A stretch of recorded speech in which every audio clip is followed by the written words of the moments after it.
Last night, we had UFC Sandhagen versus Nurmagomedov. Today, we're going to be talking specifically about Tony Ferguson, his fight against Michael Chiesa, and what's next for El Cucuy. So, if we get into the fight, we can see that Tony Ferguson lost to Michael Chiesa. He lost in the 3rd minute, 44th second of the first round to a rear naked choke. In the fight, Tony Ferguson threw 10 strikes and Michael Chiesa threw 4. There was one takedown, and that takedown led to the submission attempt, which led to the victory of Michael Chiesa. Let's just take a look at that takedown. Take him out of the fight, the more confidence that Tony Ferguson will gain. Takes the back. Nice work by Chiesa to clear the arm. Pick up Beautiful job the by floor. Mike, chasing that takedown, taking his back. Right under the back. Body Yeah, so as you can see, man, like it's not a crazy takedown or anything.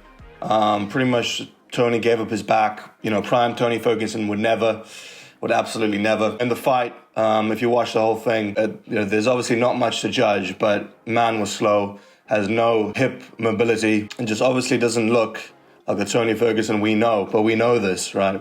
This was his 8th loss. He holds a record for the most consecutive losses in the UFC. Him number 1, BJ Penn number 2. Man's 40 years old, but for those who don't know, you might be asking, well, why doesn't the man retire? Well, we'll get into that in a second. Let's just look at the submission. World here. Tony trying to fight the hands. So obviously he's got locked in a body triangle. Body triangle as well. There we go. Yeah, he was on it like a boa constrictor. There's not much you can do in that position. There's pretty much nothing you can do. You see Tony grimacing. He's going to go to sleep. No, he's going to fight that hand. Oh, he's got to fight the hand. Oh, he's done a great job there. Oh, now it's tighter. Michael Chiesa. Yeah. All you can really do in that position is fight the hands, but there's a reason in MMA they always try to take you back. In Jiu-Jitsu, they try to take you back. There's a reason. It's the most dominant position. So let's take a look at the post-fight interview.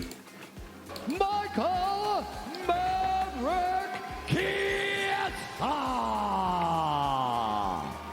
I'm here with Michael Chiesa.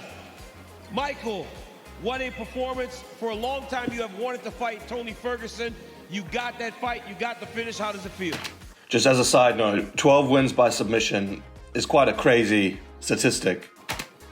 It feels really good, DC. There's so much stuff I want to say. It's been a long road to get back in the win column, but this microphone belongs to Tony Ferguson. Thank you, Abu Dhabi. That's all I got to say. I want to give this man his time. God bless you guys. I love you. My mom, Spokane, Washington, my team, everybody. Thank you so much. Ladies and gentlemen, give it up. What a class act. What a class act by Michael Chiesa. Obviously, he was also on a losing streak himself, but he also can read the room, and he knows that, people want to hear what Tony Ferguson has to say, and he knows that even though Michael knows he won, that the spotlight is on Tony Ferguson. For the winner, Michael Chiesa. I'm here with Tony Ferguson. Tony, these people love you, man. Everybody loves you. I see you take your gloves off. Is that it for Tony Ferguson?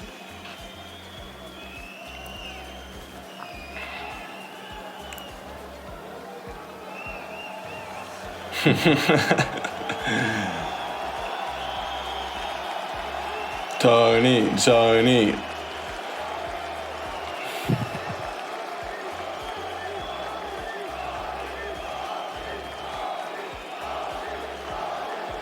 If anybody deserves this man, it's you.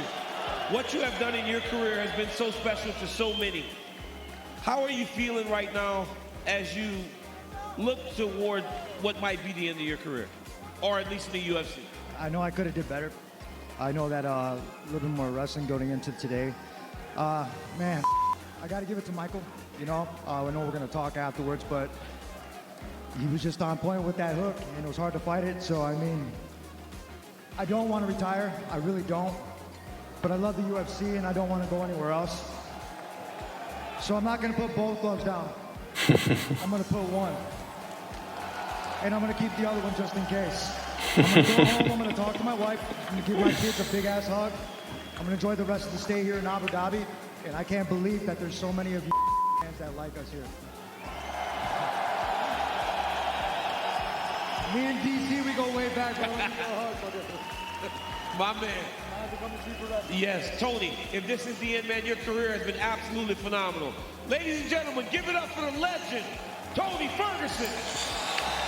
A lot to break down there. So the backstory is that Tony Ferguson's been on this huge losing streak. I want to say like 5 or 6 fights maybe into his losing streak. And specifically after when he lost to Paddy Pimblett, people have been calling for his retirement. But it's a tough situation because there was a time where Tony Ferguson was Al Cucuy. He was the boogeyman, completely feared in his division. The UFC, the fans love and respect him for that. But now that he's past his time, he's a grown man, he's done so much for the sport. You can't tell a man like that it's your time. He has to decide that. But it's getting to the point where the man's 40 years old. You can see from the fight, he's a shadow of his former self. Just point blankly isn't good enough to be in the UFC anymore. But what does the UFC do? After the Paddy Pimblett fight, Dana White at the press conference said directly that he should retire. And behind the scenes, everyone's been telling him, his wife, his kids, Dana, probably his trainers, probably everyone has been telling Tony, it's your time. Just go start a podcast or something. But that's just not the man Tony Ferguson is. You can see from his training methods, he's cooked. Man's cooked in his head, and that's why he was such a good fighter in his prime. And he just has this never give up, never say die attitude. His mind, his brain is telling him he can, but his body just can't. And that's the end of it. So, of course, in Tony Ferguson style, he puts down one glove. And that was obviously pre-orchestrated, because if we look in the beginning of the interview, when he's asked about his gloves. Is that it for Tony Ferguson? DC asks, is that it for Tony Ferguson? Tony goes to his trainer. His trainer gives him one glove. So that was obviously spoken about before. That's what Tony probably told his trainer before, only give me one glove. And again, that kind of in itself, in a nutshell, describes the situation, right? There's 2 gloves.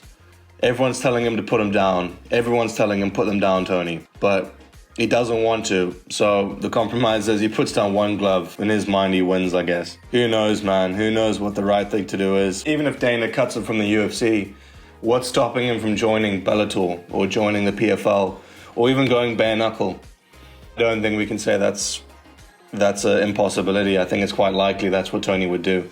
Tony just wants to win. And so he's going to go where he can win. But anyway, tell me what you think.